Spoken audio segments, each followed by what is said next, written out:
The views and opinions expressed do not necessarily reflect those of Access Fort Wayne, the Allen County Public Library, or any other supporting groups. If you'd like to produce a show, call us at 260-421-1250.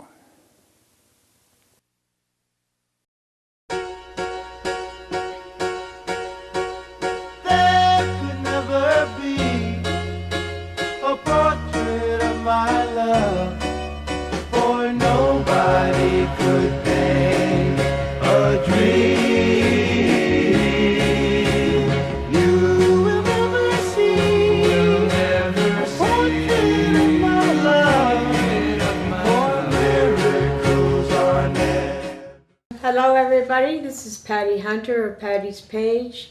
Today my guest will be Mr. Jay Siegel of the famous hit band, The Tokens. Welcome to my show, Jay. Well, hi, thanks for having me, Patty. It's a pleasure. Where are you located anyway? We're in Fort Wayne, Indiana. Fort Wayne, Indiana. Oh, okay. We played there many years ago. Well, I'm in upstate New York, so it's a beautiful day here today. It's nice to talk to you. Aye, thank you. It's nice to talk with you as well, eh? When you became interested in music, were you in your high school or junior, whatever? I was about 15 or 16 years old in Lincoln High School in Brooklyn, New York, and I was in the singing in the chorus in Lincoln High School, and this kid was sitting next to me. He was also in the chorus, and he asked me if I wanted to form a rock and roll group, and I came over to his house and sang a few songs. And as I always tell the story, the kid's name was Neil Sedaka. Oh. And that's how the Tokens got started. Neil and I started the Tokens back in Lincoln High School. And your first appearance as being a singer, where was that, dear? Well, when we used to sing when we used to perform with Neil Sedaka's the original Tokens, we would do a lot of the high school dances, and we used to do USO, Army shows, and really, we never really played any big theaters or any big venues like that back, when we were in high school. And you play guitar or piano or anything? I played guitar poorly. I knew a few chords, but I wouldn't consider myself a musician, more of a singer than a musician, not a musician. But I did play the guitar in our show occasionally, not all the time. Well, you're a dang good singer, sir. I enjoy your music very much so. Well, thank you, Patty. Thank you. You're welcome. And Neil Sedaka, how long were you with him with the Tokens? Well, Neil with the original Tokens, with myself, we were together about 2 years. We made a few records for the Melba record label. One of them was While I Dream, was a pretty good regional hit in the Northeast, but wasn't a national hit. We made a few records together, and then after a couple of years, Neil went out on his own, and I reformed the group with 3 other guys, and we became the New Tokens again without Neil Sedaka. Who was in your band then?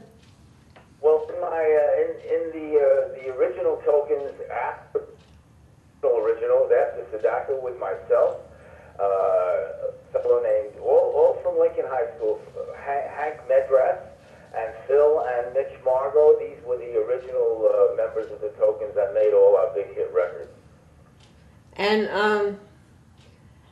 when did you turn into the Link Tones? The Link Tones were when we were in high school. The name of the high school that we were all attending was Lincoln High School. So that's why we named the group the Link Tones, L-I-N-C, from Lincoln, the Link Tones, because we all were students in Lincoln High School. But then it evolved into the Tokens. But the Link Tones were before the Tokens. That's the name that we all started with.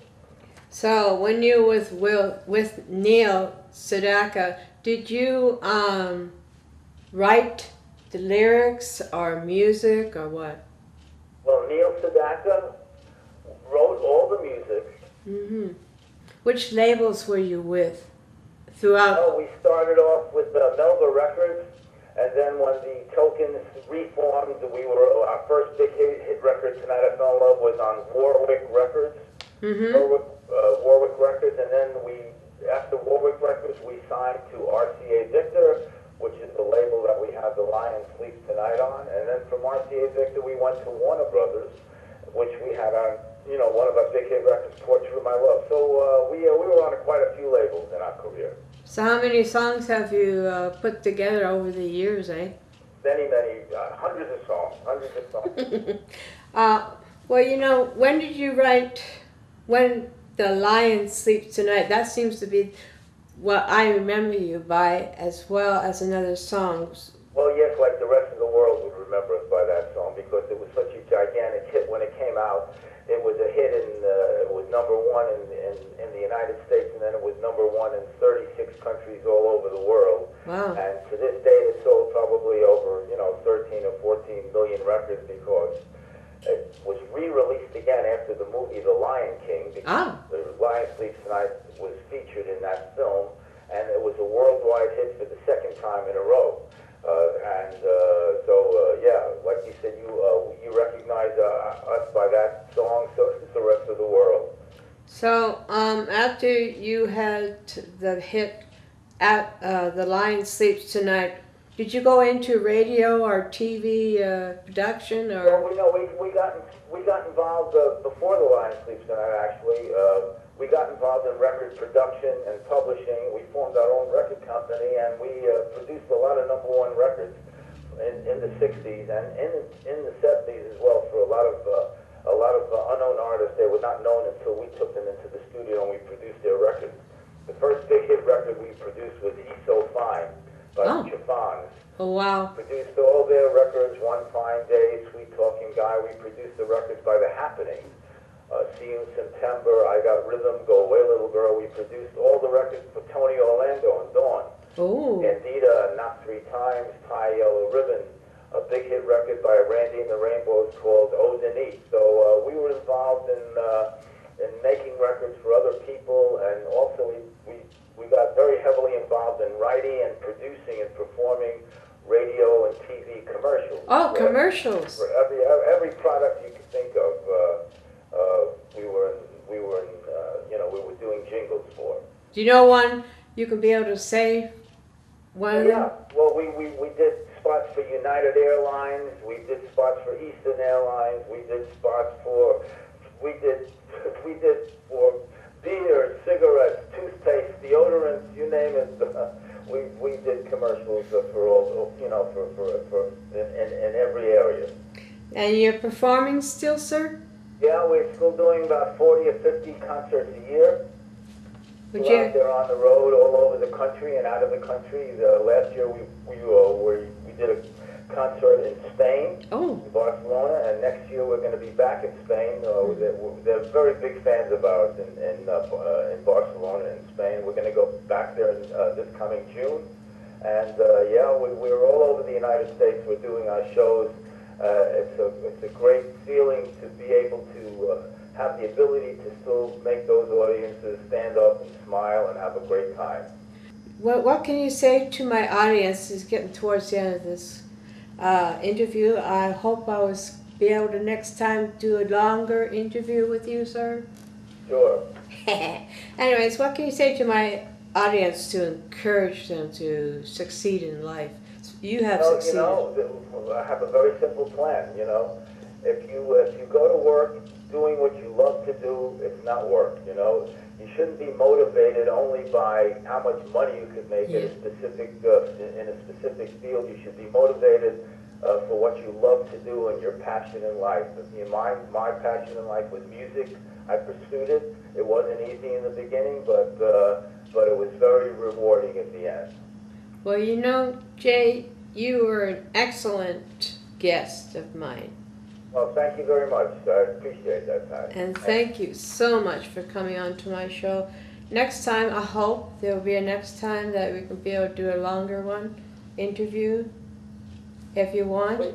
Oh, sure. If I could do it again, in the future, I sure would like to. And if anybody would like to see our website, it's Jay Siegel's Tokens, and they could click on our events, and maybe we'll be coming to Fort Wayne. You never know. Oh, I hope Been there so. before. We love you, man. So you take Okay, care of yourself care, now and here. thanks for having me on the show, Patty. Thank you, sir. And have All a good right. one. Bye. Bye, dear. That was Jay Siegel of the Tokens, and we'll be listening to The Lion Sleeps Tonight in a moment.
Hello, this is Patty Hunter of Patty's Page, and I have two great guests with me today, all the way from Lafayette, Indiana.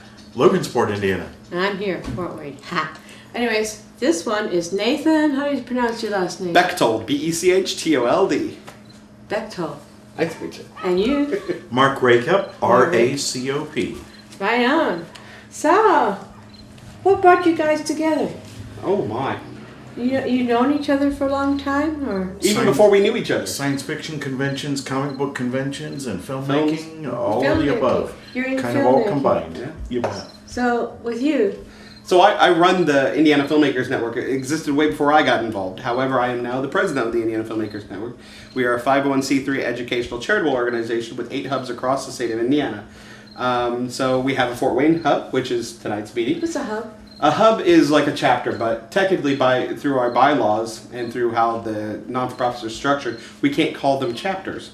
Because each chapter has to be regulated individually of itself, and but calling it a hub, we can control it through a state, and it's so much easier. So basically a hub's just a chapter. Yeah. So it's Profit. Non-for-profit.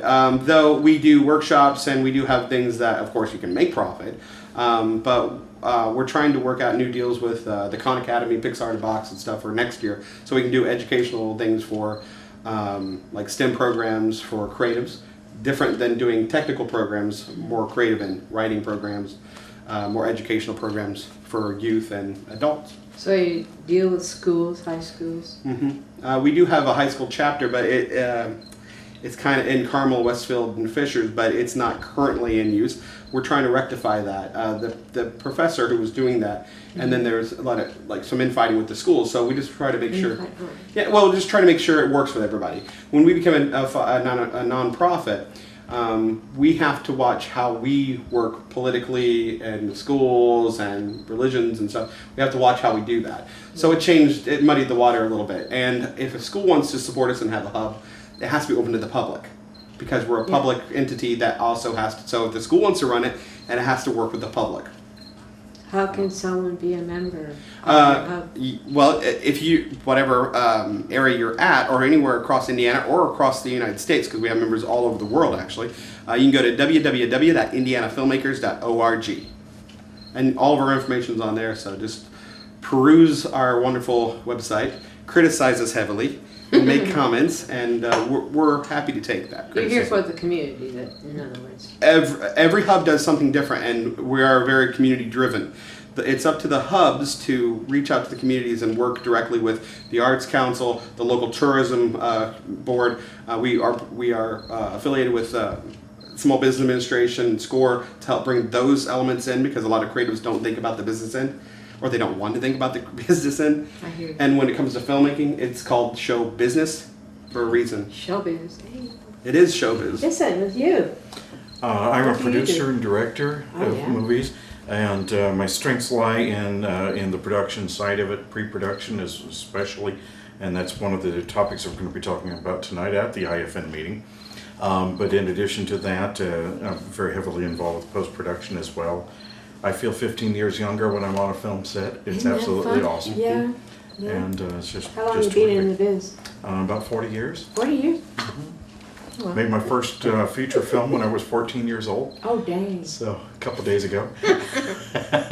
And, we've just kept on keeping on. So, there's something special about you. You have the rights to... I am the owner of Fiberglass Freaks, and we build 1966 Batmobile replicas for a living. 15 of us on the weekly payroll, and this is what we do. We're licensed by DC Comics and Warner Brothers. DC Comics. We're the only company in the world that is licensed, and this is the only vehicle that they've licensed for public purchase. So no one else can do any copying you. Right, so it's kind of a double honor. And what's fascinating is that it's the movie business that led me to the Batmobile, and it's the Batmobile that leads me back into the movie business, so it dovetails very nicely. I did 2 Batman fan films in high school. I was working on my 3rd one in college, and that's when I needed the ultimate prop. I needed the Batmobile. And I had built, sets, and I had built props, and I had sewn costumes. How hard could it be to build a car? What? Well, and how long did that take? About 2.5 summers. Oh, boy. So it was quite a task, much, much bigger. We were too naive to know we couldn't do it, so we did. That's kind of the message. I like it when people push the envelope, And that continues to be my message to people, is to say, if 1,001 people say that you can't do it, you don't have enough experience, you don't have enough money, you don't have enough time, you don't have enough materials or equipment and things like that. I'm living proof to say, yes, you can. You can do it if you really want to. It's all about willpower, and it's all about sticking to it. So what do you two do with combine your expertise in both of your businesses? Well, Mark does a wonderful workshop on pre-production. I learned the hard way the importance of pre-production and pre-production planning. You have to learn. Oh man, I learned the hard way. I knew better, it's just I didn't put it. Time and friends and the can'ts put me into a weird getting it done. I'm an improv guy, so I went to Improv Olympic in Chicago and stuff, so I love improv. But the balance, the improv with the pre-planning, it makes things run better. So unlike today, in a sense, where you have a lot of things that come at you where you didn't expect, you plan ahead, you still, no matter how well you plan, you will always find things that put you off. Sidetrack your time, weather, anything can happen.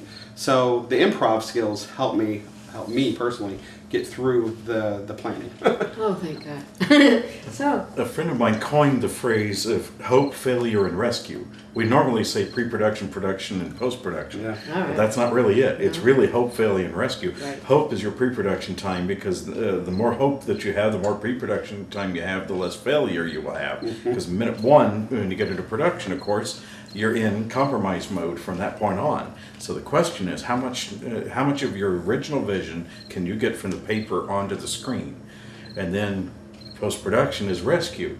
You're trying to fix any of the problems that you had while on the set. So my job as a producer and as a production coordinator or production manager, depending on my task, or first AD even, is to make sure to limit that as much as possible to failure. So that way the rescue is so much easier. Good to have plans, but with something Yeah.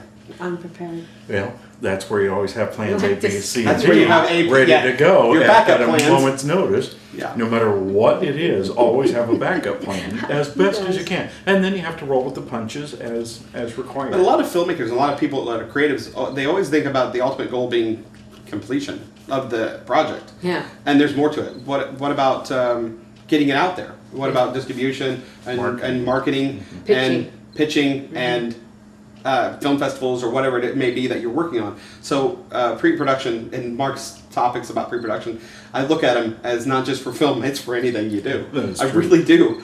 Because we all have to take some time to sit back and think of a plan. Now, I'm not about a stickler for planning every detail out. You know, I'm not about, like, if you're going to do your family vacation, you're going to go there for 15 minutes, there for 15 minutes. No, I'm talking about that. I'm just saying have a rudimentary idea of where you're going to go, and then have fun around that. Because I've been a producer for almost 9 years of my own TV show. Awesome. And Bob did a documentary on Terry Dorn. Yeah. And we showed it last month. It was cool. Great. Yeah. That's awesome. Terry was a great guest speaker last month, and I was honored to have you guys there last month at the Fort Wayne IFN meeting. It was really cool. Really enjoyed it. So, when you get movies, you get movies? Do you I do watch movies for a living, so yeah. Do you do movies? I when I can. So I work on other people's projects usually. Okay, how do you pitch them? That's one thing I like to know. Oh, pitching. You want to talk about that? It's called public. You know, it's so much word of mouth by this point because Yeah. I've been doing it for so long. People come to me. So we shot 17 hour-and-a-half videos for Gen Con, the big gaming convention. We were hired by them, and then they decided that they were going to edit them, and then, well, they decided later to come to me to go ahead and edit them as well. So What's the 17 deadline? hour-and-a-half videos. Oh, my So God. we're almost done. We're on number 14 now, so 3 more to go, and we'll finally knock that out of the park. So, and it's a lot of industrials, a lot of talking head type projects, things like that. The features are where the fun is, but the money is typically in the talking head stuff. Yeah. So You don't that's see a lot of money, but you do a lot of work. That's true. that is very Especially true. in this market, in Indiana and smaller markets. When I do producing my TV show, Patty's Page, I don't get paid. I'd like to get paid. Yeah. That's when you try to figure out the hobby and where the hobby becomes marketable and you can make money. There's always ways. All my shows are on YouTube or archive right now. So Cool, very I cool. don't know what to do with them, but that's okay. Well, share them to the IFN pages, Oh, yeah. and you're more than There you welcome to do go. that. Oh, la. Please do. You Please really do. Hoopla! That's what they're there for. Yeah. IFN's about, this is a misconception sometimes, but IFN's about the people that it represents. Each individual, we have a thing called Showcase the Spotlight. But not just that, but each person that comes to IFN meetings and that's part of IFN across the state and across the world, it's about showcasing them, their talents, their passions, and what they want to do. I don't care if you're a professional, that you've been doing this for 50, 80 years, or just starting yesterday. fresh. Because we all have that goal and want and desire. I don't care where you're at. The thing is that I found over the years of doing IFN, I've been on the board for like almost 10 years now, is the dream is easy. And a lot of people like to dream but don't put any effort into achieving the dream. So dreaming about what you want to do is one thing, And I see that a lot. I do. But do it. Right. And that's a completely different creature. There's a lot of work. There's a lot of work in doing. Like with script writing, people get hung up on the structure. And I say the structure is the easy part. Anybody that knows anything about typing can take care of the structure. Yep. You get it down on paper, and then in 3 hours, I can take that script and turn it into the proper format and fix it for somebody. You know, it's... I just did a script writing workshop at the Carmel Film Forum 2 weeks in a row.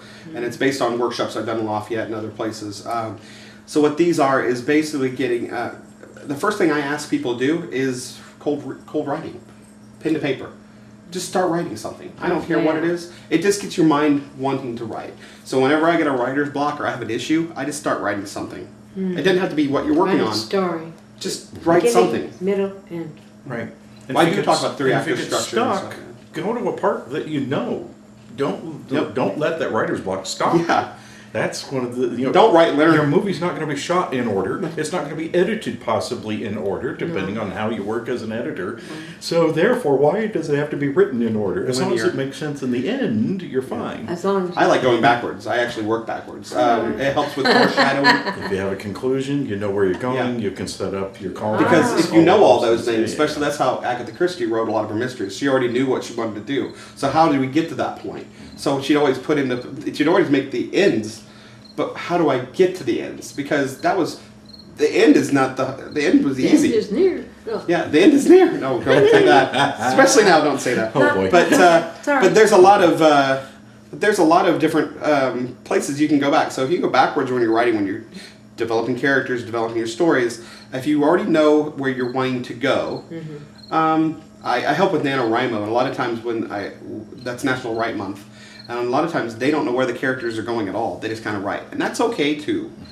Well, how about writing like lyrics? I write lyrics. I got songs out. Gotcha. I don't sing. But I got children's songs and stuff like that there. So for lyrics, I always look at lyrics as poetry, in a sense. That's how I started. Prose and poetry. Over 30 years. But just added with a tune, right? Mm-hmm. So with lyrics, for me, I look for connectabilities. I look for callbacks like you do with improv or anything else, stories, foreshadowing. I look for things that can connect. And if you want it to rhyme, then of course you can rhyme it. But they don't need to be there. Sometimes I write like big blocks and then lyrics aren't about the writing of the word necessarily as the story you're trying to tell, and maybe the pentameter. The depending if you already know the music, like if you're writing lyrics to music. It's where the beats are in the music. It's like the beats, it's the scenes. Selling a scene, and you know where everything is in the music, so it's based on a scene. So, your bridge, that's exactly right. Writing music, I'm not a music guy, but writing music in a sense of visually understanding music compared to writing a script or when you do a script, is it like painting the brush on paper? It can be.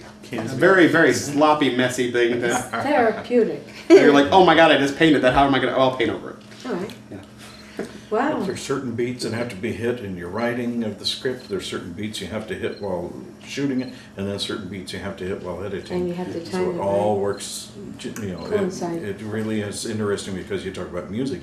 Music often has those beats, and you have to do the same thing with the film. And the music can help the film. Yeah, with the that's editing. good. I've been trying to write for film, but it's kind of hard. Well, thank you very much. Thank you. You bet. Thank You're you for having welcome. us. Thank you for having us. And thank you, Nathan. To the Batmobile. To the Batmobile. Cow, cow. Dang. Bye-bye. This is Patty Hunter. See you next week. Oh, boy. Godspeed, my love, until we meet again. You're always in my heart and every dream. Don't let this time apart give in to all our fears. God will keep us close from up above. So until we meet again, Godspeed, my love.